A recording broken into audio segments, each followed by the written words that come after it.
Hello and السلام علیکم. Programme talk شاک کے لیے میں ہوں اعزاز سید اور میں ہوں آصف بشیر چودھری. آج کے ٹاک شاک میں سب سے پہلے ہم بات کریں گے جنرل فیض حمید کے کیس کی، جہاں پر فیصلے کی گھڑی آ چکی ہے. ساری تفصیلات آپ کو دیں گے. پھر ہم بات کریں گے پاکستان کی اعلیٰ عدلیہ کی، جن کے 2 اعلیٰ ججز نے تو استعفیٰ دے دیا ہے، لیکن کچھ اور ججز بھی استعفیٰ دینے جا رہے ہیں. وہ کون سے ہیں ججز، اس کے بارے میں بھی بات ہوگی. اور تیسرے نمبر پر ہم بات کریں گے جرنیل سنگھ نواں کے گاؤں کی، جہاں پر انتخابات ہونے جا رہے ہیں. یہ کون ہے جرنیل سنگھ اور ان کے گاؤں کے انتخابات کی اہمیت کیا ہے، اس کے اوپر بھی بات ہوگی. تو آئیے بات چیت کا آغاز کرتے ہیں.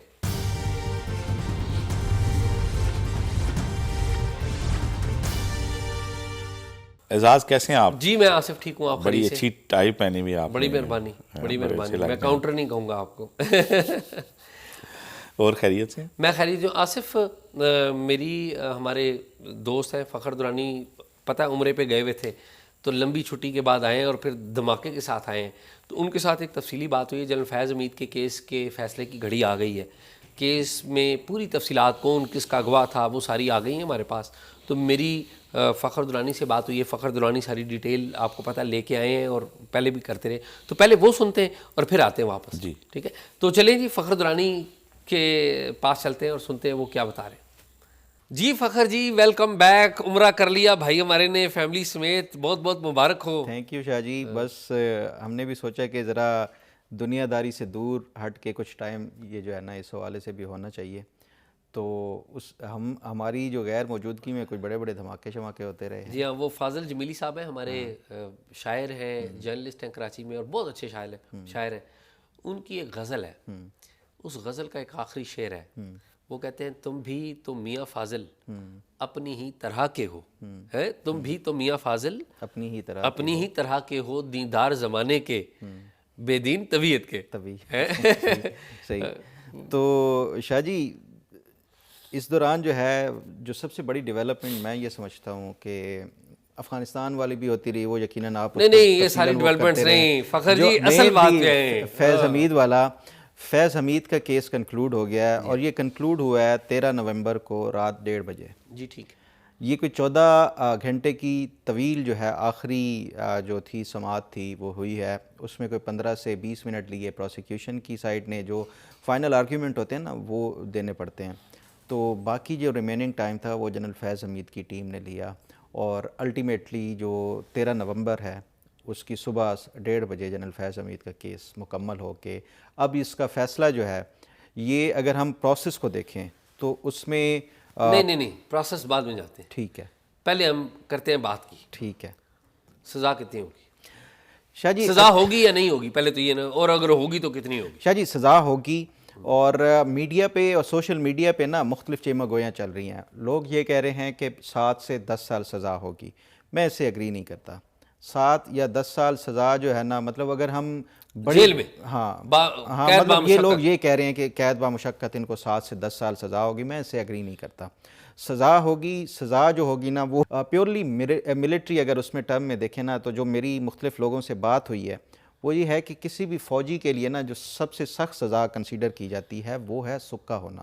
سب کچھ لے لیا جائے گا. سکہ ہونا یہ ہوتا ہے کہ اس کے جو رینکس ہیں نا، ٹائٹلز ہیں، وہ واپس لے لیے جائیں. مطلب وہ تاحیات اس کی جو پوری نوکری، اس کی سروس، اس کے وہ کریڈینشلز، اس کے وہ میڈلز، وہ سب کچھ جو ہے نا اس سے چھن جانا، یہ بہت بڑی ایک سزا ہوتی ہے. کسی جرنیل تو مطلب وہ ہو گیا ایون نچلے رینک کسی بھی سیکیورٹی اہلکار کے لیے. مطلب یہ جو لوگ کہہ رہے ہیں نا کہ 7-10 سال، وہ میں اس سینس میں، یہ میں انفارمیشن کی بیس پہ نہیں کہہ رہا. میں یہ اسیسمنٹ ہے میری، جو مختلف لوگوں سے بات کی، جو ان کے کیس کے ٹرائل کے دوران سب کچھ ہوتا رہا، پھر وہ سرکمسٹانسز جب ان کو پکڑا گیا، وہ سارا میں اس کو ملا کے ایک جرنلسٹک اپنی جو ایک اس کے اوپر جو اسیسمنٹ کر رہا ہوں نا، وہ اس بنیاد کے اوپر میں یہ سمجھتا ہوں. کیونکہ جج میں نہیں ہوں، نہ ہی ہم وہ صحافیوں کی طرح وہ اپنی وہ جو ہے وہ ججمنٹ دینی چاہیے کہ 7 سال 10 سال سزا ہوگی. اس کی وجہ کیا ہے؟ دیکھیں جو حالات ہوئے، جس بنیاد کے اوپر جنرل فیض حمید کو پکڑا گیا، پھر ان سے تحقیقات کی گئی، پھر ٹرائل چلا، لانگسٹ ٹرائل ہے وہ پاکستان کی جو ملٹری ہسٹری میں جو فیلڈ جنرل کورٹ مارشل ہوا ہے. اس سے پہلے 1.5-2 مہینے میں ہوتا تھا. ایون لیفٹننٹ جنرلز کے جو جنرل جاوید اقبال جو ریسنٹ موسٹ میں تھا ہمارے سامنے، ان کا بھی جو ہے وہ اتنی جلدی میں وہ ہو گیا تھا اور ان کو 10 سال سزا ہوئی تھی. ان کو سزا کس بنیاد کے اوپر ہوئی تھی؟ ایسپیوناج کے ان کے اوپر چارجز تھے. ایسپیوناج جو ہے نا یہ کورٹ مارشل میں جو سب سے کڑی سزا دی جاتی ہے ایسپیوناج کو, تو ان کو 10 سال سزا دی گئی ہے. جنرل فیض حمید کے اوپر چارجز کیا ہیں؟ جنرل فیض حمید کے اوپر چارجز ہیں 3 بنیادی طور پہ.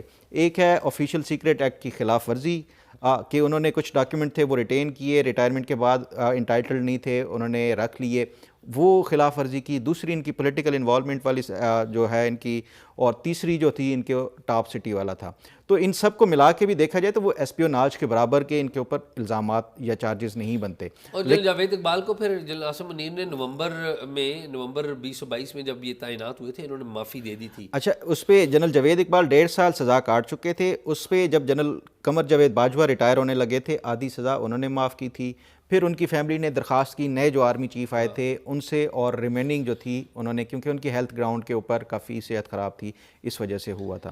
تو جنرل فیض حمید کے جو سرکمسٹانسز ہیں, اور جو 9 مئی کو آپ دیکھ لیں جس طرح سے گو کہ 9 مئی کا اس پورے کیس میں کوئی نہ تو ذکر ہوا اور نہ ہی کوئی ٹرائل کے دوران اس کے حوالے سے کوئی پیش کی گئی ہے کوئی گواہان یا ثبوت وغیرہ. اچھا, اس میں میں ایک عرض کروں آپ کی بات کو ایڈ کرتے ہوئے, آپ کیا سمجھتے ہیں ویسے کیا سزا ہوگی؟ مجھے نہیں پتا کیا سزا ہوگی, لیکن مجھے یہ پتا ہے کہ معافی نہیں ہوگی.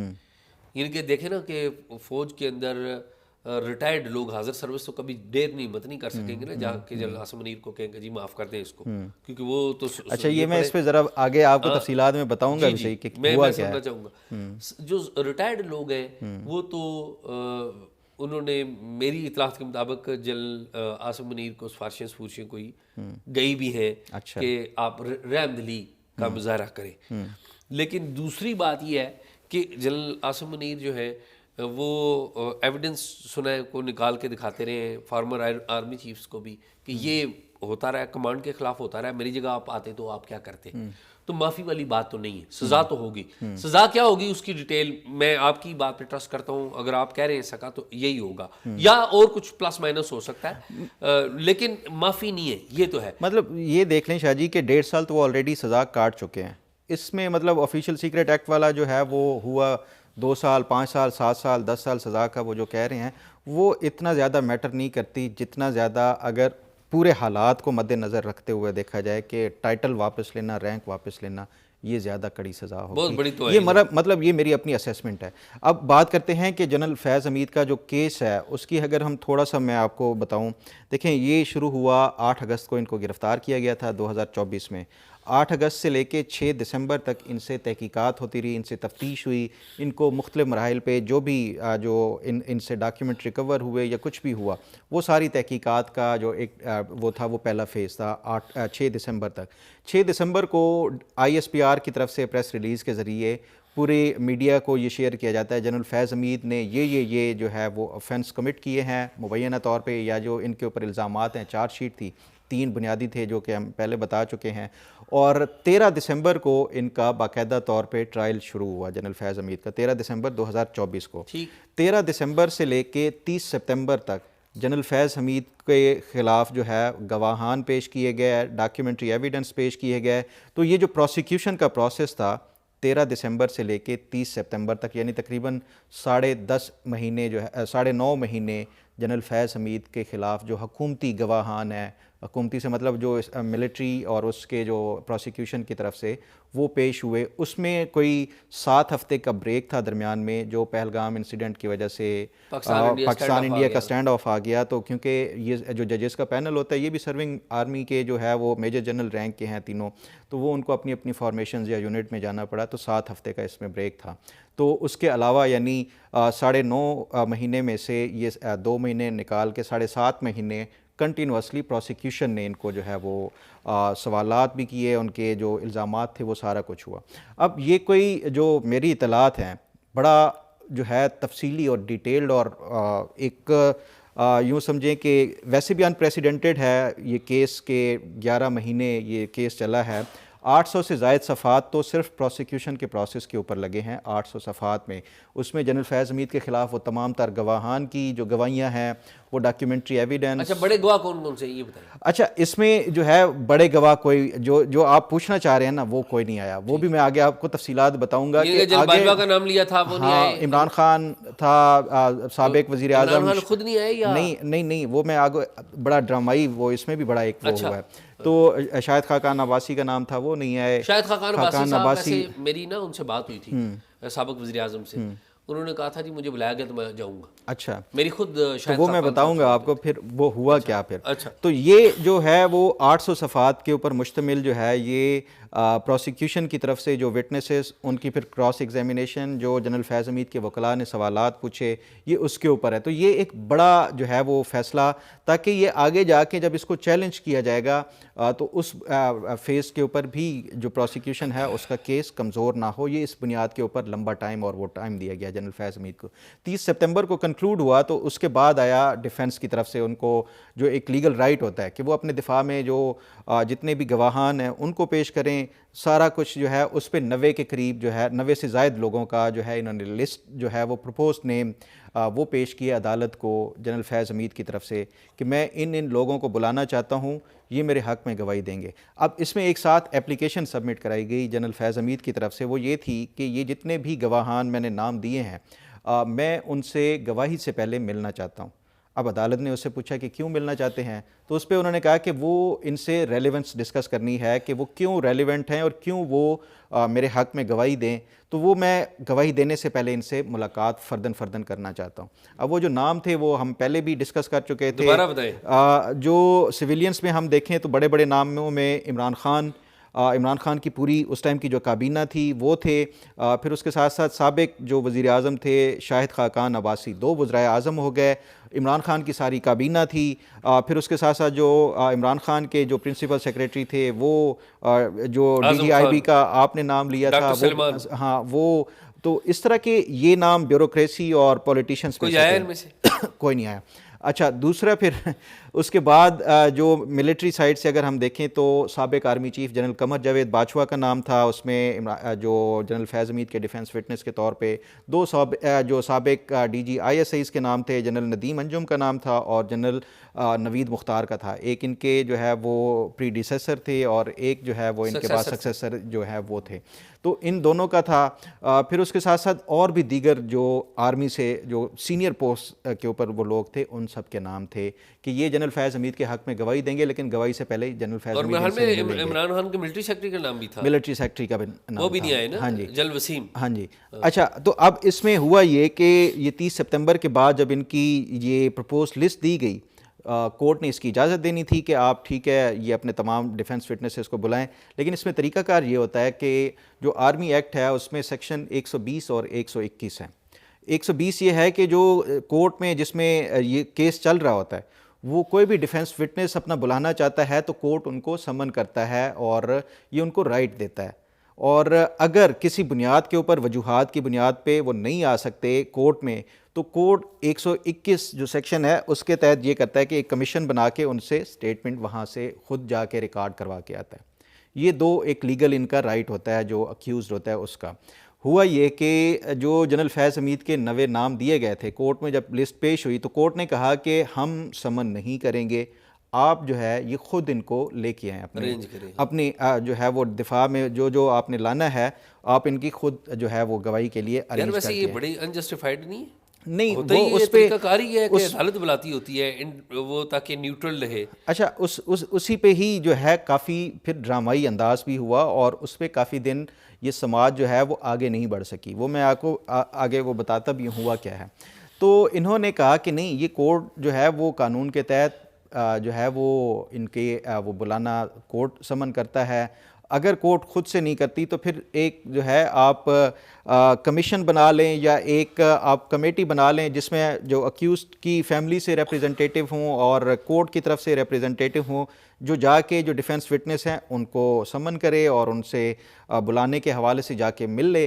تاکہ جو ریلیونس ڈسکس کرنی ہے وہ بھی ایک ڈسکس ہو جائے گی. کورٹ نے یہ کہا کہ یہ ڈیفنس نے خود ارینج کرنا ہے, اگر آپ نے ریلیونس ان سے ڈسکس کرنی ہے اور ان کو قائل کرنا ہے تو وہ بھی جو اکیوز کی فیملی ہے ان کی طرف سے کوئی ریپریزنٹیٹیو چلا جائے اور ان کو جا کے مل لے. کورٹ نے کہا کہ ہم طلب نہیں کریں گے. ہاں, کورٹ خود طلب نہیں کرے گی, یہ خود اپنے دفاع میں وٹنس لانا چاہتے ہیں تو وہ لے آئیں.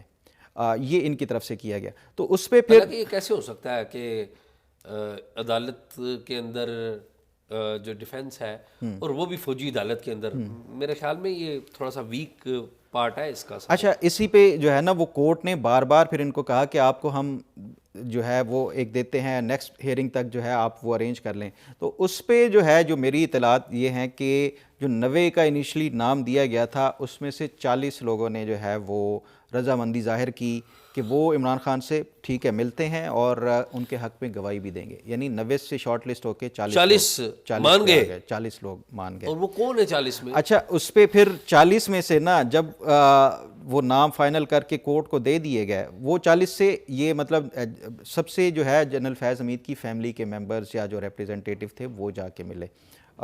پروسیکیوشن کی طرف سے نہیں کیا گیا. ڈیفنس کی طرف سے یہ پھر الزام لگایا گیا کہ جو ہم نے وٹنسز کے نام دیے ہیں ان کو پریشرائز کیا گیا. یعنی جنرل فیض حمید کی طرف سے یہ کہا گیا, عدالت کو بتایا گیا کہ ہم جس وٹنس کو بلانا چاہتے ہیں ان کے اوپر دباؤ ہے, تو اس وجہ سے ہمارے جو وٹنس ہیں وہ پریشر کی وجہ سے وہ ڈر رہے ہیں. تو اس پہ جو ہے وہ جب کورٹ نے پوچھا دوسری سائڈ سے پروسیکیوشن سے تو پروسیکیوشن نے اسے ڈینائی کر دیا کہ نہیں ایسا نہیں ہے. اچھا, پھر اس پہ جو ہے وہ پھر مزید 2-3 سماعتیں اسی پہ گزر گئی, اسی بحث میں کہ نہیں ڈیفنس یعنی جنرل فیض حمید سائڈ یہ کہتی تھی کہ کورٹ بلائے, کورٹ کہتا تھا کہ نہیں آپ خود سے لے آؤ. تو اسی میں جو ہے پھر الٹیمیٹلی یہ ہوا کہ 40 میں سے صرف 3 لوگ جو ہے وہ جنرل فیض حمید سے ملنے آئے.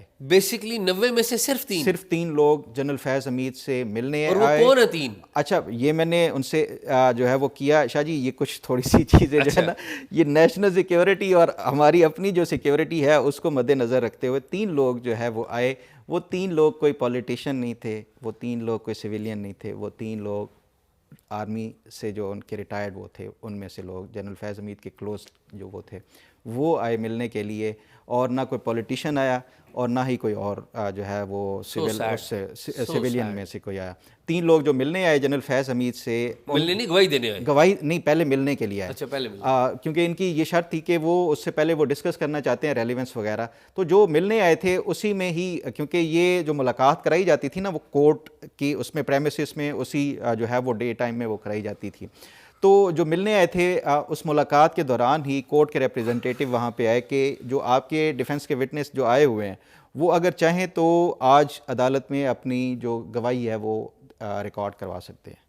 تو جس دن وہ 3 لوگ ملنے آئے, یہ تینوں ریٹائرڈ جو آرمی کے تھے, سویلین نہیں تھے, تو جو ملنے آئے تھے انہوں نے پھر وہ جو سٹیٹمنٹ ہے وہ اپنی ریکارڈ کروائی. اور اس کے بعد جو ہے وہ الٹیمیٹلی جنرل فیض حمید کی ٹیم نے یہ کہا کہ ہم مزید جو ہے وہ اپنے گواہان نہیں لانا چاہتے اور بس آپ چاہیں تو کیس کو کنکلوڈ کر سکتے ہیں. اور پھر کیس کنکلوڈ اور پھر اس کے بعد جو ہے وہ فائنل پھر جو لاسٹ ہیئرنگ ہوئی ہے وہ 12 اور 13 نومبر کی جو رات تھی اس ٹائم وہ ہیئرنگ ہوئی ہے, اور اس میں کوئی 14 گھنٹے سماعت کے بعد کنکلوڈ ہوا ہے کیس. اب اس میں 2-3 ایک بات میں فخر ایڈ کر لوں, میں ان 3 لوگوں کو نہیں جانتا ہوں جو آئے ہیں فیض حمید کے, لیکن میں دل سے ان کا احترام کرتا ہوں. اور ایسے لوگ قابل احترام ہیں کہ جو مشکل وقت میں, جو فیض حمید صاحب سے ہمیں کوئی اختلاف ہو سکتا ہے, کسی اور کو کوئی اختلاف ہو سکتا ہے, ہمارے لیے تو ایک سبجیکٹ ہے نا, ہم تو انہیں ذاتی طور پہ نہیں جانتے تھے, لیکن اتنا مشکل ترین کیس اور اتنے مشکل ترین حالات کے باوجود اگر یہ 3 لوگ نکل کے آئے اور انہوں نے گواہی دیا ہے تو میں سمجھتا ہوں کہ بڑی بڑی ہمت کی بات ہے. آل دی ریسپیکٹ, یہ بڑی بات ہے شاہ جی. یہ ہمارے لیے بھی ایک, سب کے لیے, دنیا کے لیے بھی سبق ہے نا. فیض حمید ایک فرعون بنا ہوا تھا اپنے جو دور میں. فخر ایک منٹ, جو فیض حمید صاحب تھے نا, میری اور آپ کی جرت نہیں تھی کہ ان کے دور میں ہم بات کر سکیں. وہی نا, یہ ایسے ہی ہے جب آج کے دور کے فرعونوں کے بارے میں آپ اور میں بات نہیں کر پا رہے. نام شاہ جی ہم کرتے ہیں, نہیں, وہ اشارتاً بات کرتے ہیں نا. اس وقت بھی فیض حمید صاحب کے بارے میں ہم نے اشارتاً بات کی تھی. میں وہ ان کا رول کیا تھا وہ اب تاریخ اور عدالت یہ دونوں فیصلہ کر, ایک عدالت کا فیصلہ ہوگا, ایک تاریخ کا فیصلہ ہوگا. یہ جو آج والے ہیں ان کا بھی ایک تاریخ فیصلہ کرے گی, ایک یہ کر رہے ہیں. لیکن میں یہ بات کر رہا ہوں ان لوگوں کے بارے میں جو مشکل ترین حالات میں جانتے ہوئے کہ وہ مشکلات کا شکار ہو سکتے ہیں وہ آئے ہیں ان کے لیے. فیض حمید صاحب نے اگر کوئی غلط کیا ہے تو ہم اس کے شراکت دار نہیں ہیں, اگر اچھا کیا اس کے بھی شراکت دار نہیں ہیں, ایسے ہی ہے نا.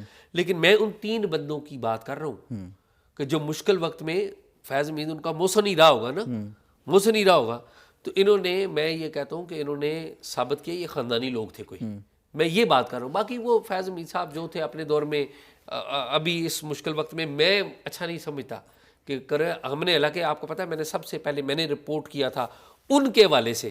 ہمارے ایک بڑے اچھے جرنلسٹ ہیں, اسرار نام ہے, راولپنڈی کے اسرار خان, دی نیشن میں ہوتے تھے, تو وہ ٹویٹر پہ بھی انہوں نے ٹویٹر پہ بھی موجود ہیں, آج کل بیرون ملک چلے گئے. انہوں نے سب سے پہلے ٹاپ سٹی اسکینڈل رپورٹ کیا تھا. یس بالکل درست ہے, لیکن ان کا رول جو ہے نا وہ نہیں رپورٹ, وہ ہم نے رپورٹ کیا تھا اور ہم اسرار کو کریڈٹ دیتے ہیں کہ انہوں نے بڑی اچھی. اچھا اس پہ نا شاہ جی, تو کہنے کا مطلب وہی بات کہیں اور چلی جاتی ہے. ایشو یہ ہے کہ ہم ان لوگوں مطلب 90 میں سے 3 لوگ جو ہے وہ بڑی بات ہے, تمام تر رسک اور تمام تر اس کے باوجود وہ تیار ہوئے, یہ مطلب سب کچھ جانتے بوجھتے ہوئے بھی. یہ بالکل آپ درست بات کر رہے ہیں. آج جس حالت میں ہے نا فیض حمید, ان کے بارے میں ہم جو مرضی کہہ لیں نا, وہ تو اپنا ڈیفینس نہیں کر سکتا. میں اور آپ جو مرضی کہتے رہیں, تو اس لیے میرے خیال میں یہ اچھا, ہمیں بھی اچھا نہیں لگتا کہ ہم اس کے بارے میں ایسی بات کریں. اب وہ عدالت کرے گی. یہ ایک سبق ہے ان حکمرانوں کے لیے, مستقبل کے بھی حکمرانوں کے لیے, کہ جب آپ طاقت کے نشے میں ہوتے ہیں تو آپ کے ارد گرد سینکڑوں نہیں ہزاروں لوگ آپ کی واہ واہ کے لیے ہوتے ہیں, اور جب آپ مشکل میں آتے ہیں نا, جب کرسی اور اقتدار چھن جاتا ہے, تو مشکل سے وہی 2-3 لوگ ہی آپ کے ساتھ کھڑے ہوتے ہیں. تو یہ سبق ہے. بعض کیسے میں 2-3 بھی نہیں ہوتے. اور وہ کہتے ہیں نا, انگریزی میں کہتے ہیں the biggest lesson of the history is that nobody learns from the history. Unfortunately یہ کام پہلے ہو رہا تھا, اس سے پہلے ہو رہا تھا, آج ہو رہا ہے, اور آئندہ نہ جانے کب تک ہوتا رہے گا. Unfortunately. تو اچھا اس میں نا وہ آپ ٹاپ سٹی والی بات کر رہے تھے, دیکھیں اس میں جو آپ پوچھ رہے تھے وٹنسز کے حوالے سے, تو جو پروسیکیوشن کی طرف سے تھے 2 درجن سے زائد وٹنسز تھے. اب اس میں ایک چیز جو جنرل فیض حمید جو بار بار کانٹیسٹ کرتے رہے, جو ان کے اوپر آفیشیل سیکرٹ ایکٹ کے جو ڈاکیومنٹ کے حوالے سے ہے اور پولیٹیکل ایکٹیویٹی کے حوالے سے تھا. اب ان کے اوپر جو پولیٹیکل ایکٹیویٹی میں جو الزامات لگائے گئے جو پروسیکیوشن کے دوران, وہ یہ تھا کہ یہ درجنوں کے حساب سے مختلف پولیٹیشنز کے ساتھ رابطے میں رہے, ملتے رہے.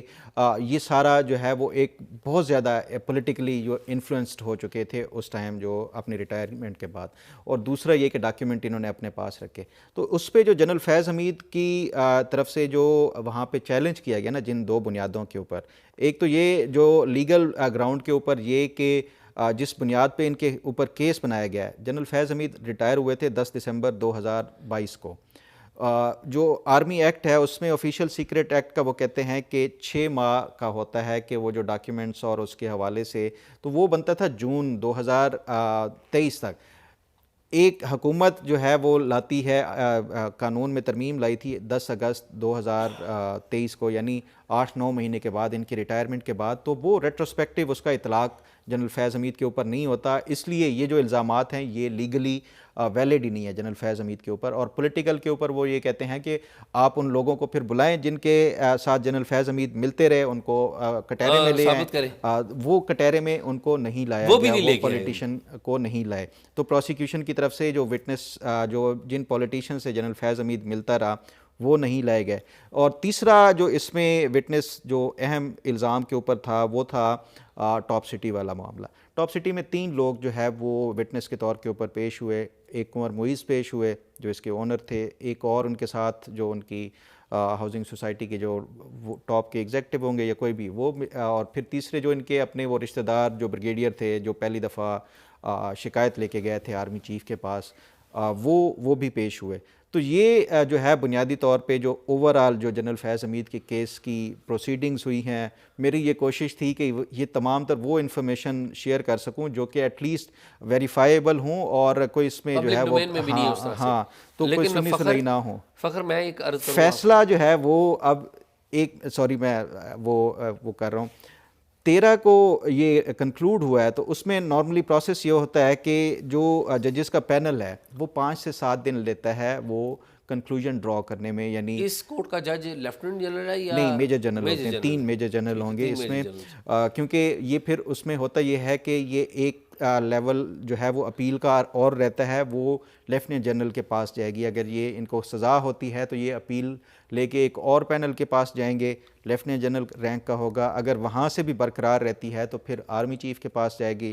تو 2 لیئرس ابھی ان کی جو ملٹری لیول پہ باقی ہوں گی اپیلز کی. پھر اس کے بعد جو ہے سویلین ایمبٹ میں فیصلہ کب آئے گا؟ فیصلہ کا میں بتا رہا تھا 13 کو کنکلوڈ ہوا، تو 5 سے 7 دن لگتے ہیں جو پینل ہے ججز کا وہ کنکلوژن ڈرا کرنے میں، کیونکہ ایک بڑا لمبا کیس تھا. میں نے بتایا آپ کو 800 سے زائد صفحات تو صرف پروسیکیوشن وٹنس کے اس پہ ہیں. تو 5 سے 7 دن اس پہ لگیں گے. پھر اس کے بعد 2 سے 3 دن لگتے ہیں کنویننگ اتھارٹی. کنویننگ اتھارٹی یہ ہوتا ہے کہ لیفٹیننٹ جنرل رینک کا ایک جو آفیسر ہے وہ یہ کورٹ کو بناتا ہے اور یہ جو چارجز اور اس کے حوالے سے اوور آل جو اس کی وہ کرتا ہے، وہ کنویننگ اتھارٹی کے پاس جائے گا 2 سے 3 دن. آگے پھر جو آرمی چیف ہوگا وہ فیصلہ اس کے پاس جائے گا تو 2-4 دن. مطلب یہ منیمم اگر ہم ٹائم دیکھیں تو 7 سے 10 دن منیمم ٹائم ہے.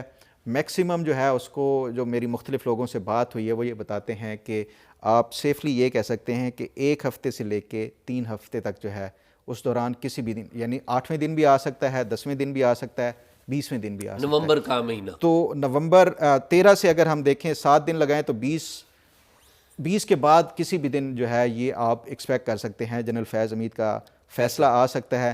7 یا 10 سال والا جو ہے وہ ہم کوئی جج نہیں ہے کہ وہ کر سکیں کہ جنرل فیض حمید کو کتنے سال کی سزا. ایک تو آپ کا بڑا شکریہ، آپ تھرو آؤٹ فالو کرتے رہے. جب آپ چلے گئے تو میں نے نہیں اس کو ٹچ کیا، جان بوجھ کے نہیں کیا، میں آپ کو پہلے بتا چکا ہوں. اور اس میں میں ایک اور کریکٹر کا میں کہوں گا کہ انہوں نے بھی بڑی ہمت کی ہے، وہ بیرسٹر علی اشفاق ایڈوکیٹ. اچھا، میں نے ان سے رابطہ بھی کیا. علی اشفاق ایڈوکیٹ، میاں علی اشفاق، ہاں جی، علی اشفاق جو ہے ڈیفینس کرنا، اس طرح کا کیس پکڑنا بڑا مشکل کام ہے. بہت سارے پریشرز ہوتے ہیں اور اس طرح کا کیس پکڑ کے عدالت تک جانا اور کیس کے آخری دم تک اپنے جو کلائنٹ ہے اس کے ساتھ رہنا، یہ بڑی بات ہے. ان کا بھی بڑا کمال ہے، وی شوڈ اپریشیٹ. اور تیسری اور آخری بات میں کہوں گا کہ جو کیس کی پروسیڈنگز آپ نے بتائی ہیں اس میں بڑے بڑے سوالیہ نشان ہیں. ملٹری جسٹس سسٹم کے اوپر ورلڈ وائڈ بھی ایک سوالیہ نشان ہوتے ہیں، لیکن یہ جو پروسیڈنگز آپ نے بتائی ہیں لیگلی اس کے اوپر بڑے سوالات ہیں. ٹائم ول ٹیل کہ کیا ہوگا. میرے پاس تو میں نے اس پہ میاں علی اشفاق سے رابطہ بھی کیا تاکہ ان کا بھی موقف لے سکوں. وہ مطلب بڑے کائنڈ ہیں، وہ ہماری کال بھی اٹینڈ کر لیتے ہیں. حالانکہ یہ جو کورٹ مارشل کی پروسیڈنگز ہوتی ہیں یہ انڈر اوتھ ہوتے ہیں، یہ نہیں بتا سکتے. جی ظاہر نہیں بتا سکتے. تو انہوں نے کہا کہ میں اس پہ کچھ بھی نہیں بتا سکتا کیونکہ میں یہ مجبور ہوں اس حوالے سے، اور یہ آفیشیل سیکریٹ ایکٹ کے انڈر بھی آتا ہے. میں نے فخر اسی لیے، ایک تو کیس آپ فالو کر رہے تھے، دوسری بات ہے میں میاں علی اشفاق کو جانتا ہوں، بڑی میری ان سے بڑی ایک اچھی ملاقات رہی ہے ہمارے کچھ کامن دوستوں کی وجہ سے. میں نے جان کے انہیں فون نہیں کیا کہ کسی کو امبیرس نہیں کرنا چاہیے، لیکن again let's hope for the best, جو ملک کے لیے بہتر ہو. Welcome back. اعزاز، آپ یہاں نہیں تھے تو یہاں پہ 27ویں آئینی ترمیم منظور ہوئی. اس دن بھی ہم شو کرنا چاہ رہے تھے لیکن لیٹ ہو گئے، کچھ اسٹوڈیوز کے ایشو تھے. تو اس کے بعد اسی دن 2 ججز نے استعفے دے دیے، جسٹس منصور علی شاہ اور جسٹس اطہر من اللہ نے. اور نیکسٹ ڈے اسمبلی کا جو اجلاس ہوا جمعے والے دن، اس میں خواجہ آصف نے حکمران جماعت مسلم لیگ نون کا بیانیہ فلور آف دی ہاؤس بتایا، اور انہوں نے ان ججز کو ایکیوز کیا اور انہیں کہا کہ آپ کا ضمیر بہت دیر سے جاگا ہے. جب میاں نواز شریف کو عدالت نے نکالا وزیر اعظم ہاؤس سے تو آپ کہاں تھے؟ جب ان کی تقریر پہ پابندی لگی تب آپ کہاں تھے؟ جب انتخابی نشان لیا گیا ہمارے سے، سینٹ میں ٹکٹ واپس ہوئے، تب آپ لوگ کہاں تھے؟ اب آپ لوگ جو ہیں، آپ کا ضمیر جاگا ہے تو آپ کو بڑی تاخیر ہوگی. تو اعزاز، میں تھوڑا سا اس کے اوپر آپ کو بتانا چاہ رہا ہوں پلیز. اور مجھے یہ بھی بتائیں کہ اور کون سے ججز ہیں جنہوں نے ریزائن کرنا ہے؟ جی وہ بھی میں آپ کو بتاتا ہوں، لیکن تھوڑا سا مجھے بڑی حیرت ہو رہی تھی. میں نے یہ رپورٹ کیا جیو کے لیے خواجہ آصف صاحب نے. خواجہ آصف صاحب نے یہ تو نہیں بتایا کہ انہیں مسلم لیگ نون میاں نواز شریف جو ہیں ان کو نکالا کس نے تھا. انہوں نے نام نہیں لیا. اچھا، میری انڈرسٹینڈنگ یہ ہے کہ جوڈیشری ان کو نکالنے میں ایک ٹول تھی، لیکن جوڈیشری جو تھی وہ کوئی سول اس کی جو ہے آرکیٹیکٹ نہیں تھی میاں نواز شریف کو اقتدار سے بے دخل کرنے کی. تو آپ نام لینا آپ کو کس نے نکالا؟ جنہوں نے آپ کو نکالا آج تو آپ ان کی گود میں بیٹھے ہوئے ہیں، اور جن ججز نے جو ٹول بنے ان کا گلہ آپ ان ججز کو دے رہے ہیں جن کا اس معاملے سے کچھ لینا دینا ہی نہیں.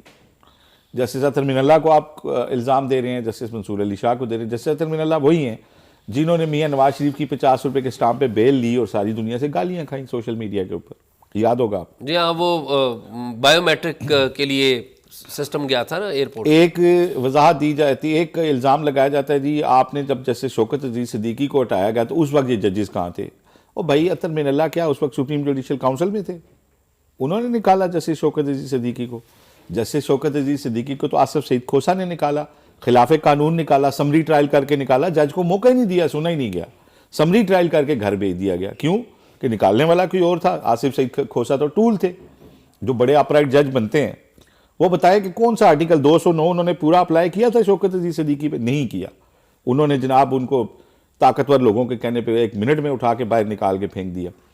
اطہر من اللہ ان سے جونیئر جج تھے، ان کی باری آنی تھی. اس میں کیا وہ کیا کسی کانسپریسی کا حصہ تھے؟ بالکل غلط، بیس لیس الزام ہے.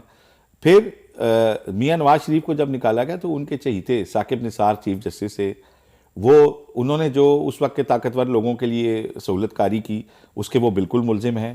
لیکن ان کا الزام آپ جو ہے وہ ان کو تو نہیں دے سکتے جو ہمارے منصور علی شاہ ہیں. بھائی منصور علی شاہ کے بارے میں بعض ذرائع سے خبریں بھی چلوائی گئیں کہ جی یہ شک تھا کہ نون کو یہ پی ٹی آئی کو فیور نہ دے دیں تو اس لیے ان کو نہیں بتایا گیا. بھائی آپ کی جو بھی ان کے بارے میں رائے تھی، آپ کے جو بھی ان کے بارے میں خدشات تھے، جسٹس منصور علی شاہ بطور chief justice Lahore high court excellent tenure انہوں نے گزارا. کوئی شک نہیں ہے. وکلا کے خلاف سٹینڈ لیا، جب انہوں نے جج کے خلاف انہوں نے وکلا گردی کی، اپنے سارے وکیلوں کے خلاف وہ کھڑے ہو گئے اپنے جج کے ساتھ، اور آپ کو پھر سپریم کورٹ لایا گیا. سپریم کورٹ میں ان کے کنڈکٹ کے اوپر کوئی ایسی بات نہیں ہے جس پہ آپ انہیں کہیں کہ جی وہ فلاں جماعت کے، وہ ایک ریفارمسٹ ایک پروفیسر ٹائپ آدمی ہے، ہماری بیڈ لک ہے کہ وہ چیف نہیں بن سکے. وہ تو یہ جو 26 لاکھ مقدمات کا بیک لاک ہے پاکستان میں، اس کو ختم کرنا چاہتے تھے، ٹھیک ہے، اور اس کے لیے وہ آلٹرنیٹ ڈسپیوٹ ریزولوشن اور بہت سارے اور چیزوں کے اوپر کام کر رہے تھے. انفارچونیٹلی وہ ایگزیکیوشن نہیں ہو سکی، چیف ہی نہیں بن سکے. اور بعض لوگ کہتے ہیں جی 26ویں آئینی ترمیم کے بعد ریزائن کیوں نہیں دیا؟ او بھائی 26ویں آئینی ترمیم تو چیلنج ہوئی بھی تھی، ان سے وعدہ کیا گیا تھا فل کورٹ بیٹھے گی، وہ نہیں بیٹھی، تو وہ تو اس کے منتظر رہے. اب جب 27ویں آئینی ترمیم میں پورا ٹھپا لگ گیا، نئی عدالت بن گئی، سارا کچھ ہو گیا، تو وہ تو اپنے آپ کو ہسٹری میں ایک طرف درست رکھ کے کھڑے ہو کے وہ گھر چلے گئے. ہسٹری ڈیسائیڈ کرے گی کون رائٹ تھا کون رانگ تھا. خواجہ آصف صاحب اور مسلم لیگ نون اگر سمجھتی ہے کہ انہیں کسی نے غلط نکالا ہے تو جائے پھر ان لوگوں کے پیچھے جنہوں نے ان کو نکالا ہے. ایسا نہ کریں، غلط لوگوں کے اوپر الزام نہ دیں. جسٹس منصور علی شاہ کو نواز شریف کے نکالنے والے کسی معاملے سے کوئی تعلق نہیں.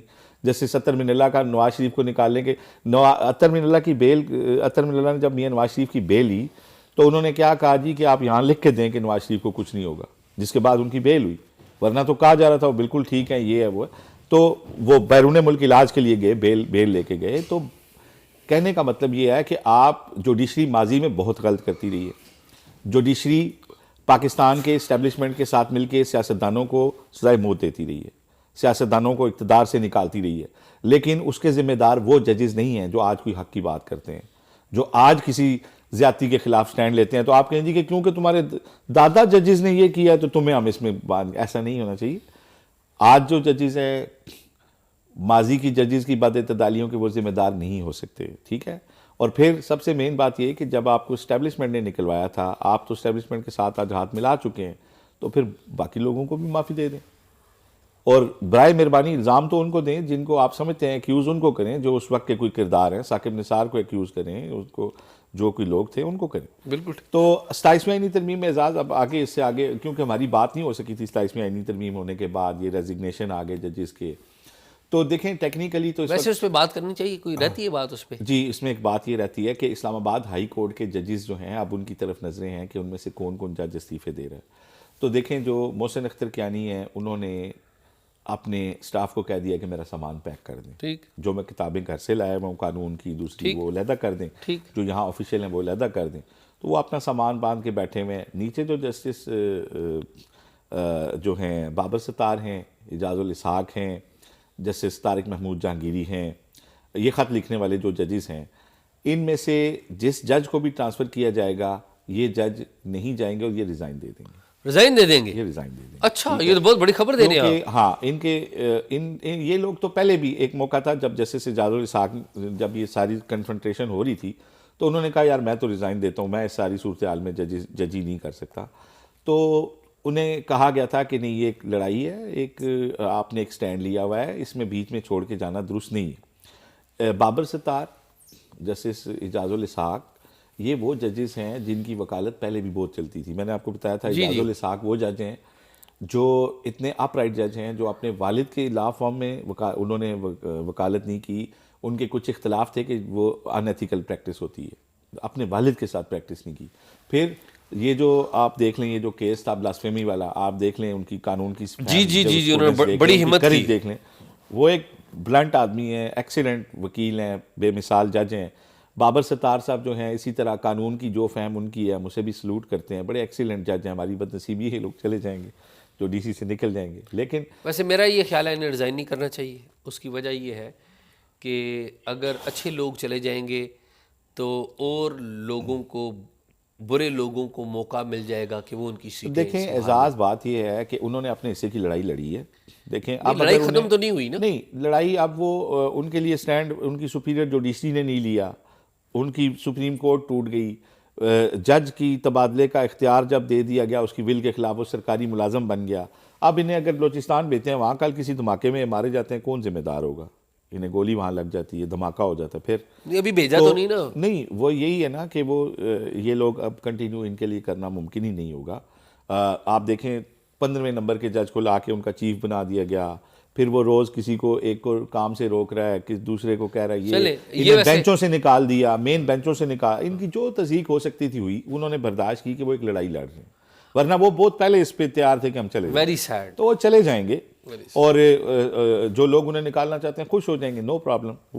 وہ اسلام آباد ہائی کورٹ کے علاوہ پیش ہوتے رہیں گے وکیل کے طور پہ, باقی ہائی کورٹس میں سپریم کورٹ میں پیش ہو سکتے ہیں, اپنی وکالت کرنا چاہیں, باہر جانا چاہیں, وہ چلے جائیں گے.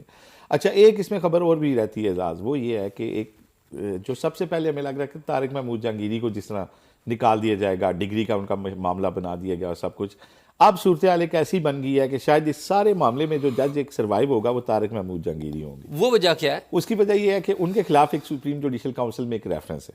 ہاں ٹھیک ہے, اور مجھے نہیں لگتا کہ وہ ریزائن دیں گے اس موقع پہ جبکہ ان کی ابھی وہاں پہ بے گناہی یا اس کا ابھی ڈیسیژن ثابت ہی نہیں. اگر وہ ریزائن دیں گے تو اس سے تاثر یہ جائے گا جی کہ وہ ریفرنس کی وجہ سے چلے گئے. ٹھیک ہے, تو وہ بیٹھے رہیں گے. اگر انہیں ٹرانسفر کیا تو شاید وہ ٹرانسفر لے کے بھی بیٹھے رہیں گے کہیں, صرف اس لیے کہ سپریم جوڈیشل کاؤنسل میرا جو ہے کیس ڈیسائیڈ کرے. اچھا اب ہوگا کیا, آپ کو ہم نے پہلے بتایا تھا کہ ان کی ڈگری کا ایکچوئل میٹر کیا ہے. جی ان کی ڈگری کا میٹر یہ تھا, پی ایس ایف کے وہ لوگ تھے, مظاہرہ کیا, مقدمہ ہو گیا, 2 سال کے لیے یونیورسٹی نے بین کر دیا. انہوں نے فرسٹ ایئر کیا ہوا تھا, سیکنڈ ایئر میں 2 سال کی پابندی میں انہوں نے طارق جہانگیری کو طارق محمود جہانگیری کر کے وہ ڈگری کی, اور سب ان کے جونیئر سینئر سب جانتے ہیں ڈگری بھی اوریجنل ہے, دی بھی خود ہے. لیکن وہ جو پابندی لگی تھی, اب مسئلہ یہ تھا کہ جو پابندی لگی ہے نا اس کا ریکارڈ نہیں ہے یونیورسٹی کے پاس. ٹھیک ہے, تو اور جو سینڈیکیٹ نے ڈیسیژن کیا, سینڈیکیٹ کے ایک ممبر کو آپ کو پتا اس دن پولیس اٹھا کے لے گئی اور سارا دن گھماتی رہی, اور پھر جرنلسٹ اس کے پیچھے پڑے رہے, اس کے پاس جواب ہی نہیں. ٹھیک ہے, اور شام کو انہیں چھوڑا. اب کیونکہ سپریم جوڈیشل کاؤنسل میں تو کوئی چانس ہی نہیں ہے کہ جہانگیری صاحب کو ریلیف ملے, وہ اس کے اوپر کریں گے پٹیشن. ٹھیک, جب پٹیشن آئے گی آئینی بینچ میں, وہاں پہ کیونکہ پٹیشن میں آپ کو پتہ ہے کہ ڈیسیژن وہ آتا ہے جو آگے پریسیڈنٹ بنتا ہے, تو وہاں پہ جب میٹر آئے گا تو یونیورسٹی کا ریکارڈ جب طلب ہوگا تو یونیورسٹی فیک ریکارڈ تو لا نہیں سکتی, جو بندے فوت ہو گئے ہیں پرانے ان کے سائن کیسے ہو سکتے ہیں, وہ چیزیں کیسے آئیں گی. آپ کو پتہ ہے کہ کیس جب تک 100% ثابت نہیں ہوتا نا تو بینیفٹ آف ڈاؤٹ جو ہوتا ہے ہمیشہ دوسری سائڈ کو جاتا ہے. تو کیونکہ ریکارڈ اویلیبل نہیں ہے جس کی بنیاد پہ ڈگری کو کویسچن کیا جا رہا ہے, تو موسٹ لائکلی میری انڈرسٹینڈنگ یہ ہے کہ آرٹیکل 209 میں ان کو نکالنا بہت مشکل کام ہوگا. لیکن آصف ابھی تو نکالنا, لیکن یہ اس پروسیس میں ہو سکتا ہے جو ٹائم گزر جائے تو حالات اگر چینج ہو گئے تو جہانگیری صاحب مین وائل کیونکہ فیس کریں گے اپنے خلاف اس ٹرائل کو, تو مجھے نہیں لگتا کہ وہ ریزائن دیں گے. ٹھیک ہے, تو یہ اونلی سروائیور ہو سکتے ہیں اس سارے معاملے میں. ہو سکتا ہے 2 سال بعد 2.5 سال بعد حالات چینج ہو چکے ہوں اور چیزیں کہیں اور چلی جائیں, بٹ لیٹ سی کیا ہوتا ہے. لیکن یہ جو کچھ 27ویں آئینی ترمیم میں ابھی ہوا, وہ صوبائی خود مختاری والی چیزیں تو نہیں ہو سکیں, لیکن جو 2 بنیادی چیزیں کی گئیں, آرمی کی چین آف کمانڈ اور وہ اس کے علاوہ وہ ساری جوڈیشری کے حوالے سے کی گئیں, اور جوڈیشری میں بنیادی طور پہ ٹارگٹ وہی ججز تھے جنہوں نے خط لکھا کہ انٹیلیجنس ادارے جو ہیں وہ مرضی کے بینچ بنواتے ہیں, فیصلے لینے کی کوشش کرتے ہیں. اس کے بعد ان کے ساتھ جو کچھ ہوا اس کا یہ کلائمیکس ہے یہ ساری سٹوری, اور توقع یہی کی جا رہی ہے کہ یہ ججز جن کے پیچھے طاقتور لوگ پڑے تھے بالآخر وہ اپنے ان عہدوں سے چلے جائیں گے. بالکل ٹھیک ہے. تو آصف آپ نے کیونکہ 27ویں ترمیم پہ ادھر تھے نہیں, میرا بڑا دل تھا کہ نہیں آپ کرتے, میں نے تو کہا لیکن وہ نہیں یہاں پہ کچھ ایشوز تھے اور آپ آؤٹ آف سٹی تھے, ورنہ ہم شاید کہیں باہر سے بھی کر لیتے. عدلیہ کے ساتھ جو یہ جرنیلوں کے بارے میں خط لکھنے کے بارے ساتھ جو ہوا وہ ہوا ہے, لیکن ابھی میرے پاس کہانی یہ ہے کہ جرنیل سنگھ نلوا تھے ایک, ان کے گاؤں میں انتخابات ہو رہے ہیں 23 نومبر کو. اب آپ جانتے ہیں جرنیل سنگھ نلوا کو؟ نہیں میں نہیں جانتا. جرنیل سنگھ نلوا آصف راجہ رنجیت سنگھ کے جرنیل تھے, اور ان کی وجہ سے ہری پور کا جو ہے وہ نام پڑا, ہری سنگھ نلوا, ٹھیک ہے ان کا نام تھا. تو ہری سنگھ نلوا کے نام سے یہ جو جرنیل ہیں, جرنیل تھے نا بیسیکلی, ہری سنگھ نلوا کے نام سے ہری پور گاؤں بنا. آپ کو پتہ ہے اسلام آباد کے ساتھ مارگلا کے پہاڑ ہے, اور مارگلا کے پہاڑوں کے پیچھے ہری پور ہے, اور ہری پور میں NA18 ہے. اس کے اوپر ہم پہلے بھی بات کر چکے ہیں, لیکن اب 23 نومبر کو وہاں پر الیکشن ہونے جا رہا ہے. عمر ایوب صاحب کی جو اہلیہ ہیں وہ الیکشن لڑ رہی ہیں, اور عمر ایوب اور ان کی ٹیم ساری وہ پاکستان تحریک انصاف بھرپور وہ رن کر رہی ہے. ادھر بابر نواز جو ہیں سابق MNA ہیں, کزن ہے. جی ہاں ایوب عمر کے کزن ہیں. کزن ہے میرا خیال ہے کزن ہے. اچھا نہیں میری نالج میں نہیں ہے. میرا خیال ہے ان کے کزن, اچھا برادری کے بھی ہیں. برادری ہے میرے خیال میں, کزن والی میرے نالج میں نہیں ہے, ایسا ہی ہوگا. تو بابر نواز جو ہیں وہ ان کے مقابلے میں ہے, پیپلز پارٹی کے کینڈیڈیٹ بھی ہیں اور جماعتوں کے کینڈیڈیٹ بھی ہیں, لیکن اصل مقابلہ ان دونوں کے درمیان ہے. تو بابر نواز کے جو چیف کیمپینر ہیں وہ گیس کریں کون ہیں؟ آپ بتائیں. کیپٹن صفدر. اچھا جی کیپٹن صفدر, جو آج کل ناراض رہتے تھے, ان کی کوئی باتیں آ رہی تھیں کہ ناراض ہیں. لگتا ہے کہ میاں صاحب نے انہیں بلا کے پیار کیا ہے, محبت کیا ہے, اور انہیں جو ہری پور کی کیمپین لگا دی ہے. تو وہاں پر جو سیکیورٹی کی صورتحال ہے, آپ کو پتہ ہے یہاں پر دھماکہ بھی ہوا, اس کے حوالے سے نوجوان DPO ہیں فرحان خان, ان سے بات کرتے ہیں اور پھر تصدق بھائی کے پاس جاتے ہیں. تو پہلے چلتے ہیں نوجوان DPO کی طرف. فرحان جی, فرحان کیا حال ہے, خیریت سے ہیں؟ فرحان سب سے پہلے تو وشو گڈ لک, اور دوسرا یہ بتائیے کہ کیا صورتحال ہے سیکیورٹی کی, کتنے حساس پولنگ سٹیشنز ہیں اور کیا صورتحال ہے اوورال بتائیے. شکریہ اعزاز سید صاحب کہ آپ نے مجھے لائن پہ لیا اور ہری پور کے الیکشن کے بارے کے ڈیٹیل کے بارے میں پوچھا. ہمارے پاس الیکشنز جس طرح آپ کو پتہ ہے 23 نومبر ہوں گے. یہاں پہ 602 ہمارے پاس پولنگ سٹیشنز ہیں, جس میں اراؤنڈ 40 موسٹ سینسٹیو ہے, 100 سینسٹیو ہے, اور پھر 462 نارمل ہے. اگر سیکیورٹی کی میں بات کروں ڈپلائمنٹ کی آن دا پولنگ سٹیشنز, تو اس میں جو موسٹ سینسٹیو ہے اس پہ 6 پولیس پرسنل ڈپلوائے ہوں گے, سینسٹیو پہ اراؤنڈ 4 ہوں گے, اور جو نارمل ہے اس میں 3 پولیس پرسنل ڈپلوائے ہوں گے. اگر اس میں فردر بھی ڈیوائڈ کروں تو اس میں 144 میل پولنگ سٹیشنز ہیں, 143 فیمیل پولنگ سٹیشنز ہیں, and 315 per combined polling stations ہیں. جسٹ ٹو انشور کہ ہماری جو پولنگ ڈے ہے یہ پیسفل ہو, ہماری تمام سٹیک ہولڈرز کے ساتھ میٹنگز ہوئی ہے. میری اپنی SHOs DSPs کے ساتھ میٹنگ ہوئی ہے, اور پھر کنٹیسٹنٹس کے ساتھ ایک میٹنگ بھی ہوئی ہے. آئی ایم ویری شیور جس طرح ہمیشہ ہری پور پیسفل رہا ہے, میں اس طرح ایکسپیکٹ کر رہا ہوں کہ اسی طرح انشاءاللہ ہری پور پیسفل رہے گا. ہم اس کو تھوڑا سا اس دفعہ چینج کیا ہوا, اس کی سیٹنگ کو ہم نے پورے ہری پور کو اراؤنڈ 5 سیکٹرز میں ڈیوائڈ کیا ہے, اور ہر سیکٹر کو ایک SP لیڈ کرے گا for security and for all arrangements, اور اس SP کے ساتھ 2 DSPs ہوں گے پھر, اور ان کے ساتھ فردر اپر سب آرڈینیٹس ہوں گے انشاءاللہ. اس میں ہمارے 22 چیک پوسٹ ہوں گے پورے ہری پور میں, 17 QRFs ہمارے ایکٹیو ہوں گے, اور ہمارے 4 سٹیشنز پہ ریزرو علیحدہ ہوں گے, اینٹی رائڈ کے بھی اور آرم ریزرو بھی ہمارے پاس ہوں گے. تو جس طرح میں نے کہا کہ انشاءاللہ ہمیشہ ہری پور میں جو الیکشنز ہیں وہ پیسفل رہے ہیں, میں اس دفعہ 100% کانفیڈنٹ ہوں کہ اس دفعہ بھی اسی طرح پیسفل رہیں گے انشاءاللہ. Thank you. Welcome back. تو آصف فرحان کی بات آپ نے سن لی, تو تصدق صاحب کو آپ ہی بلا لیں, وہ بتا رہے ہیں تفصیل سے. تصدق بھائی بتائیں نا, ذرا بتائیں, آپ اپنی ان پٹ دیں, کیا الیکشن کیسا ہو رہا ہے؟ قومی اسمبلی کے حلقہ NA18 ہری پور میں ضمنی الیکشن ہے. 23 نومبر کو پولنگ ہے, اور پاکستان مسلم لیگ نون, پاکستان تحریک انصاف, پاکستان پیپلز پارٹی, تینوں کے ہی امیدوار میدان میں موجود ہیں. انتخابی سرگرمیوں کے حوالے سے ہم نے آپ کو لمحہ بہ لمحہ باخبر رکھا ہے اور سیکورٹی صورتحال کے حوالے سے بھی بتایا ہے۔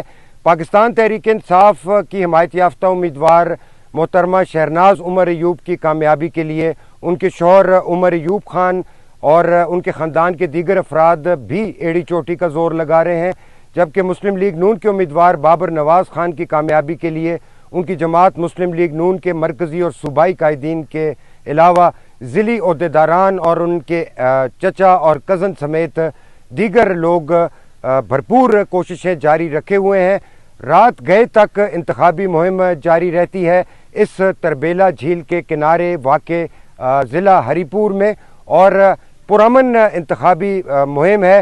بڑے انتخابی جلسے کرنے جا رہے ہیں پاکستان تحریک انصاف اور پاکستان مسلم لیگ نون انتخابی مہم کے اختتام پر، اور نتیجہ کیا ہوگا یہ تو 23 نومبر کو ہی معلوم ہوگا، لیکن مسلم لیگ نون کے امیدوار کو یہ ایج حاصل ہے بابر نواز کو کہ وہ صوبائی اور قومی اسمبلی کے انتخابات میں پہلے حصہ لے چکے ہیں۔